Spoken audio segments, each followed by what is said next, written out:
Do you want to start again then? Start again. I want to start again. I have started again. Right, forget the last bit. Right, edit this bit.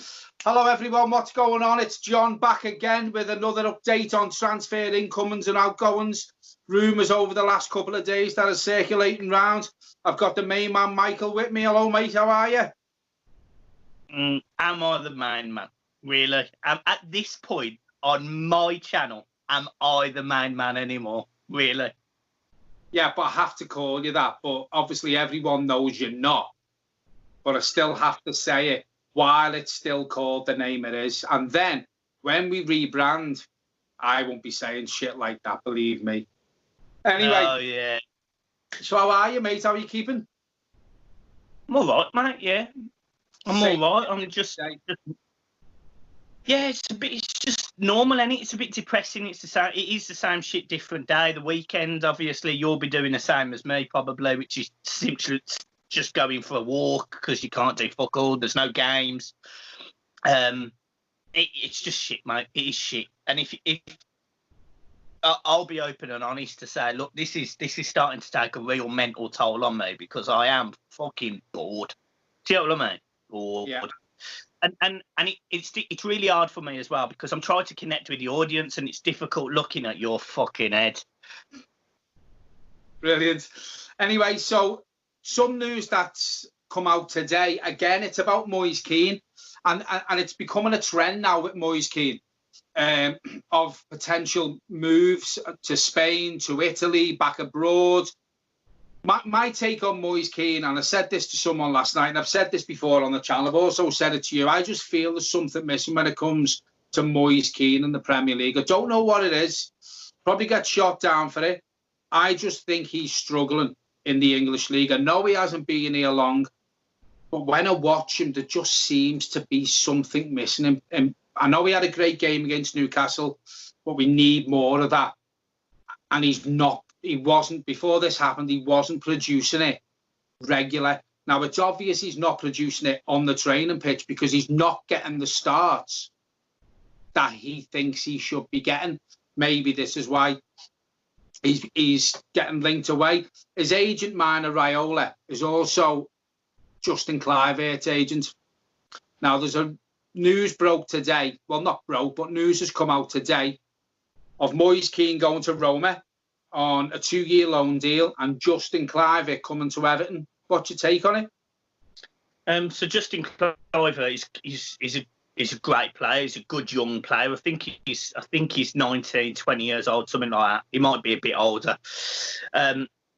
He's good with both feet. He's more of a winger, but he can play anywhere across the front. He's very similar to his dad in a few ways. You know, he's going to be quick. He's strong. I've got nothing wrong with signing players like that on 2-year loan deals. My issue is if we fall in love with him, you know, if he comes into here, does really well, and in 2 years' time we want to sign him for fuck knows how much money. I don't know. I always have hesitations about that. In terms of Kean going the other way, look, Kean hasn't adapted to the Premier League that fast. He hasn't. But you've got to remember, he's a young lad. He's a young Italian in a different league. That's not the bit that concerns me. So for me, he gets time. He's able to adapt. The bit that concerns me is his attitude. Now, I made a comment a few weeks ago about Ademola Lookman, and I said in Ademola Lookman, the reason he had an attitude was because he wanted to play games, but he clearly didn't have the right attitude in training to get on the pitch. And it's basically what you have said before regarding Kean. If he was training and had the attitude, he'd be in the team, because Calvin Lewin didn't start this season on that like a house on fire. He's had a good sort of middle season, fair enough. But he didn't start the season like a house on fire. And that place was up for grabs because Richarlison's playing up front when we signed him to be a left winger. So he's not done it for me yet. The bit that concerns me is his attitude. And for me, look, if his attitude can't improve, Carlo Ancelotti is the best judge of that. He's a better judge than me. Then he goes. And if I'm not asked if it's a loan or a permanent transfer, I'm not asked. There's no doubt he's got class. He's got quality. It's whether we can prove it, and I'll worry that he won't. I think Kean's Everton career is going to come down to himself. how much does he want to play for Everton? How much does he want to play in the Premier League? If he can get his shit together, if he can get his attitude right, then there's no reason why he can't become a Premier League player and playing every week. Only he can make the decision of if he's going to become a regular at Everton Football Club. And another thing I want to mention, and people I'm about to blow everyone away with this, and this is why I'm still the main man on this channel. So, how old is Dominic Calvert-Lewin? 22, 21, 22. Right, he's only made it this season. He's only done it this season. Moise Kean is younger than him, adapting to a league that is different. At 19 years old, Moise Kean is a million times better than Dominic Calvert-Lewin was. In fact, he can beat people, he's quicker on the ball, and he's stronger. People won't like that, but it's a fact. We were screaming for Dominic Calvert-Lewin to be... I was saying, send him out on loan to Sheffield United in the summer, and he's come good. So I'm going to give Moise Kean time, but he's got to change his attitude, because if he doesn't, I'm going to go up to Fitch Farm myself, and I'll fucking tell him. I think the difference with Moise Kean and Dominic Calvert-Lewin didn't really struggle with his attitude. I think it was more his ability. Exactly. That's what I mean. His ability is improved. So it's a different sort of thing. Dominic Calvert-Lewin learned a lot by going out, being around Everton and, learning from Duncan and stuff, you know what I mean, to become a centre forward. Dominic Calvert-Lewin, and listen, I'm one of Dominic Calvert-Lewin, well, I was one of his biggest critics, and I've said that on here, and he's proved me wrong. I'd love Moise Kean to prove me wrong as well. But I think me and you have different opinions on Moise Kean, which is great. It's all about opinions. If Moise Kean goes, I'd like to see us bring a seasoned centre forward in who's proven himself. Now that I agree with, 100% agree with. And as I said, I have no problem if he goes. I have no problem with Moise Kean. If Moise Kean leaves this football club, it is because Carlo Ancelotti doesn't rate him. And that's fine by me. I 100%. Whoever we bring in this summer and get rid of is, yes, obviously down to Brands, but I criticised him last summer. And if we have a bad window this summer, I'll criticise him again. Although it's a little bit different now because coronavirus and whatever, we don't know the impact it will have. But I know that everyone at that football club is wanted by Carlo Ancelotti, or is going to be given the chance. So if Moise Kean is not at this club, he's not wanted, and that is fine by me. Right. Again, we've been linked with Kalidou Koulibaly today. Apparently, there's a very, very important offer on the table for him. But the thing is, Koulibaly has come out and said he doesn't fancy the Everton move. He wants to go to a bigger club who's playing in Europe season in, season out.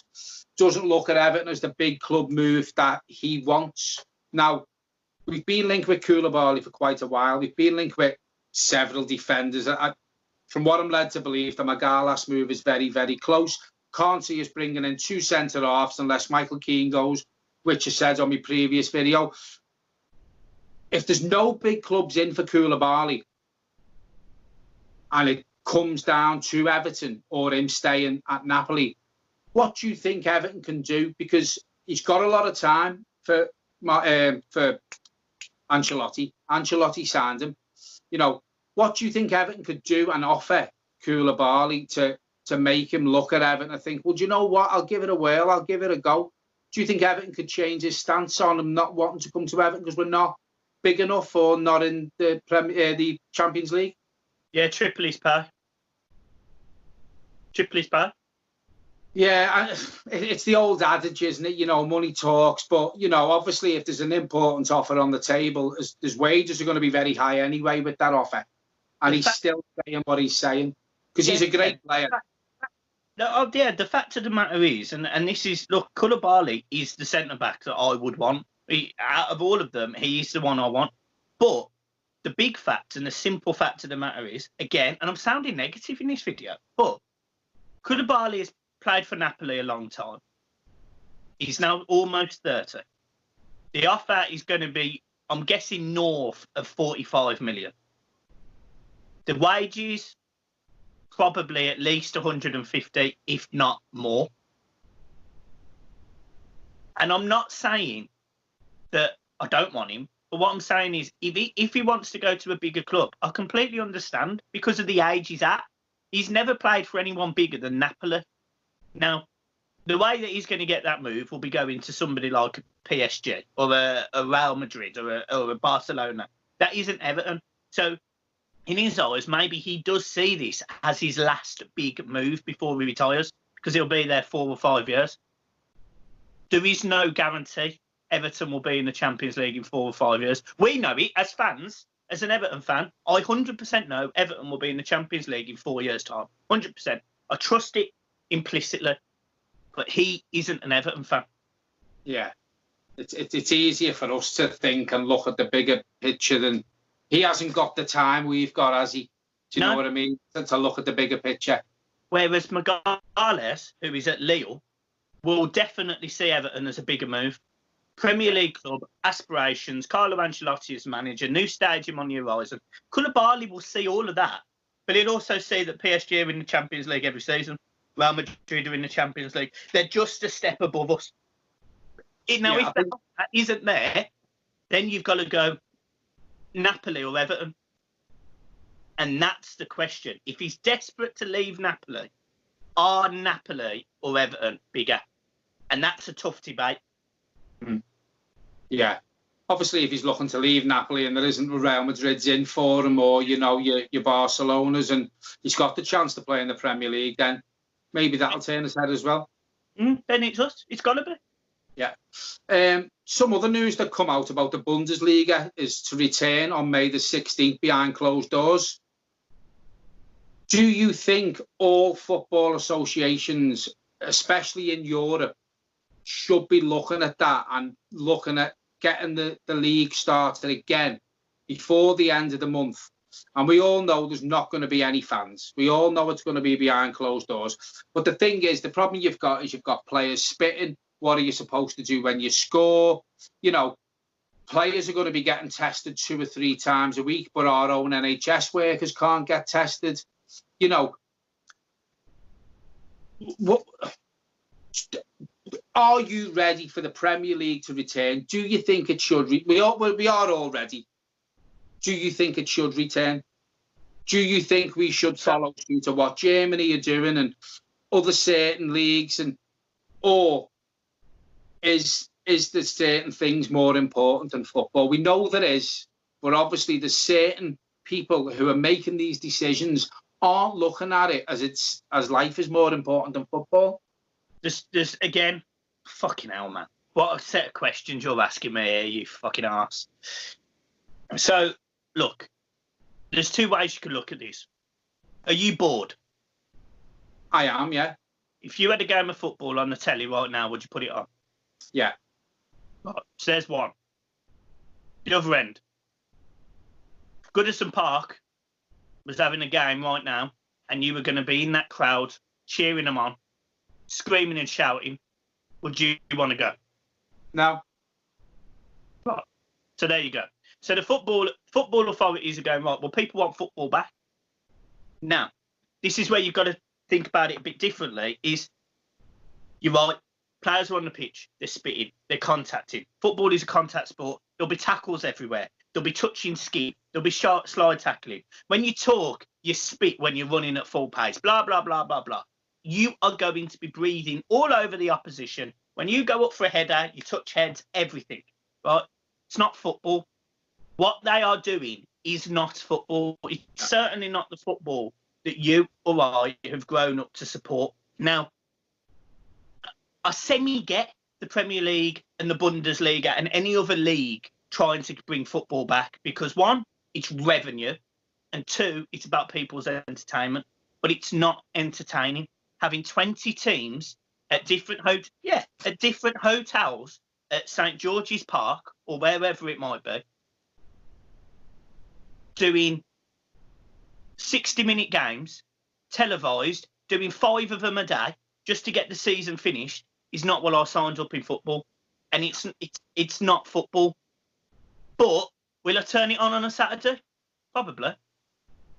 To add to that, what they're talking about, though, is they're only making games last 60 minutes, just to throw another thing into that. You know, it's not, and also what you said there about the contact and, you know, talking and what have you. What happens if one of the players have got to get disciplined by the referee? And they're talking close. You can't do it. Now, I've been slated for saying the season should be null and void. You can only null and void the Premier League and every other league in England if the whole of Europe, especially Europe, follows suit. Exactly. If the season, I tell you what, right? The season stops now. No one gets relegated. No one gets promoted. Leave it as it is. If you want to crown Liverpool a little title just because they're at the top of the league when the season finishes, so be it. No one gives a fuck anymore. I don't give a fuck. Liverpool, we could start this season now and they could have 9 games of 60-minute games at St George's Park with no atmosphere, win the league, run away with it for all I give a shit. Don't care. Because there's more important things in life. And the simple fact of the matter is, the FA, to a degree, the British government, in my opinion, the world organisations, UEFA, they've got their priorities wrong, and it is all about money. Not once has Everton come out and said, right, we can't do this because of money, or we can't do that. Everton have stood by every single fan, in my opinion. And I just do not see how the bigger picture, the other clubs, the governing body have done that. They just haven't. And that's the problem. The Premier League is all about the money. It's fucking wrong. It's fucking wrong. Another thing. I was talking to someone the other day, you know, and this isn't a pop. This is being honest now. If it wasn't Liverpool at the top of the league and it was Leicester again, would ex-professionals, would Sky, would the FA, would the government be pushing to get this league finished if it was Leicester? I think they would, John. I'm not gonna try and be biased towards you know. I'm gonna try and be unbiased. I think they would, but I don't think it's because Liverpool are top of the league, Leicester, Everton. I think it's money. It doesn't matter who's top of the league. We all know the media are biased towards Liverpool. We all know it. Everyone wants them to win the league. Fine, fuck off with it. The facts are, the Premier League, irrespective of Liverpool, in the grander scheme of things, is too much money. Yeah. So they would want to finish it, but will the media be going to the same degree of pushing it? Fucking no chance. Absolutely no chance. Just the last thing I want to say on this. The Dutch League have said they will start up again, but there's going to be no fans in stadiums until a vaccine's found. Yeah. Now, that's shit. You know, it's shit whether it was the Premier League, any league. It's going to be shit. You know, Everton's first game back, when all this finishes, or when they start the games behind closed doors, is Liverpool. It's not going to be a derby to me. Do you know what I mean? Let's be honest. They're going to go on and win the league. It's tarnished by all this. It is tarnished. The Dutch League have come out and said there'll be no more fans in football stadiums in Holland until a vaccine's found. Now, that could be September. It could be next September. No one knows. I don't think that's the way to go, because I think if you start putting football on television, playing games for that amount of time, people will start falling out of love with football. Yeah, I think personally, so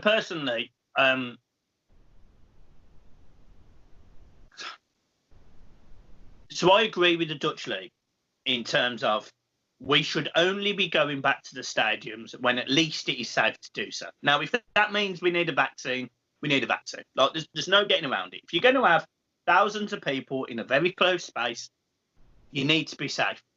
Now, I don't know how much the PPE really does protect you. I don't know. But even if we all went to the game with 40,000 face masks, you know, on gloves, how safe is it?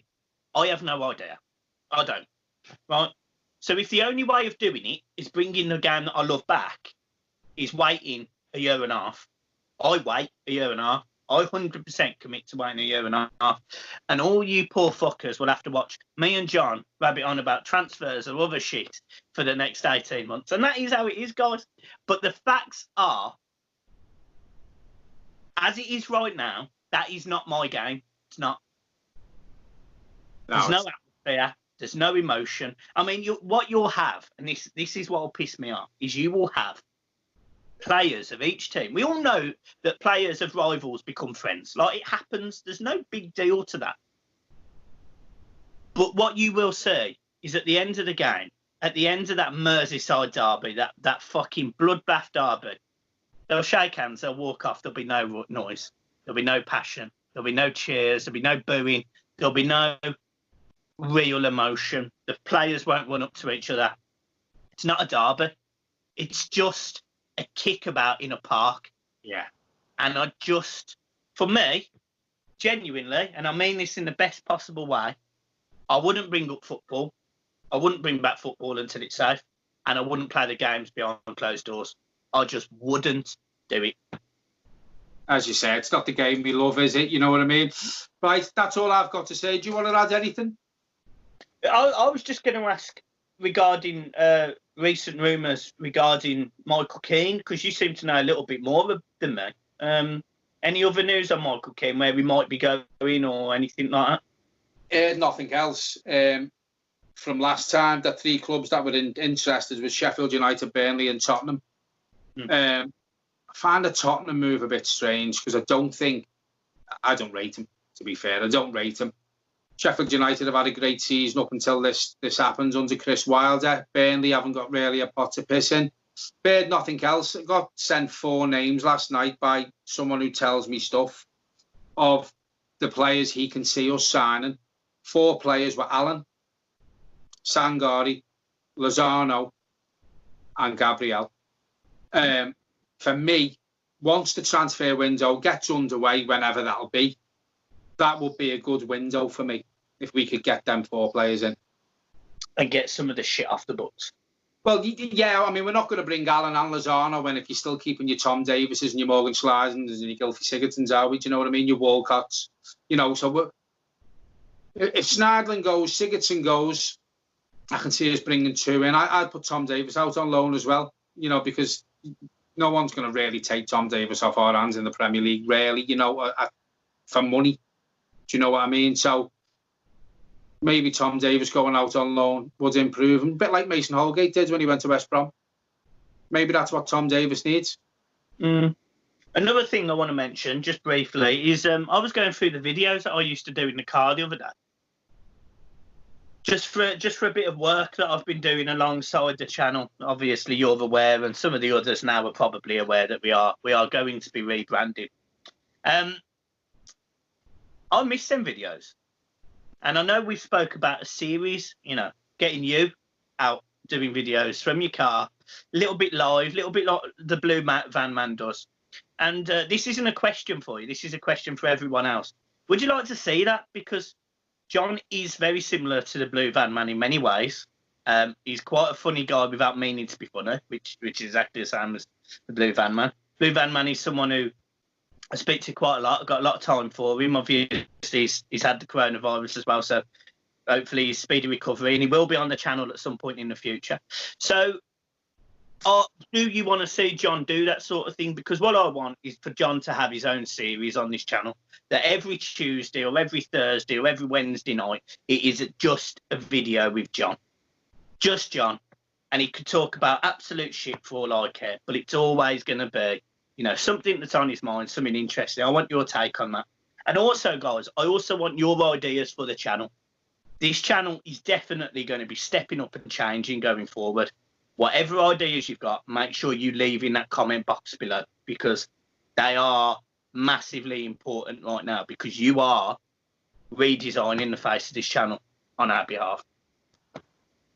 That sound, yeah, I totally agree with you there. Anyone who wants to add anything, what they want to see on the channel, leave in the comments. Also, just under 300 subscribers now to the 5,000 that we want before we roll out the rebranding of the channel. So if you don't subscribe to the channel, let's get us to that 5,000 as quick as we can, because we're all excited to see the ideas and what we've got coming and the rebranding and how it's going to look. So get us to that 5,000 as quick as you can. The quicker you do, the quicker we see it. Yeah.